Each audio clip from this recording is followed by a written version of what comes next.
That Will Never Work. The Story of Netflix. Summary of Chapter 1. Against Epiphanies. Introduction. Randolph and Reed. Marc Randolph and Reed Hastings shared a morning commute. Reed, with his company Pure Atria, had just initiated an acquisition of Randolph's company, Integrity QA. He kept Randolph as his VP of corporate marketing, and since they lived nearby and worked at the same place, they decided to carpool. Randolph and Reed were very different people, but they made a good team. Spock. Reed Hastings was a punctual, immaculate, analytical, and rational man. When it was his turn to drive him and Randolph to work, they drove a pristine Toyota Avalon precisely at the speed limit. Behind his back, because of his analytical nature, Reed was often compared to Spock from Star Trek. People meant it as an insult, but it really was a compliment. Spock was almost never wrong, just like Reed. The Idea Man. Marc Randolph was a passionate, impulsive, strong-willed man.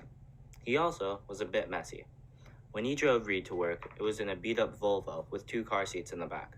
He drove a bit aggressively, constantly changing lanes and driving a bit over the limit. He also had a ton of ideas. These ranged from customized baseball bats to dog food made specifically for your dog. Problem was, most of his ideas were bad. The commute. When Randolph and Reed drove to Silicon Valley, Randolph would bounce his ideas off Reed.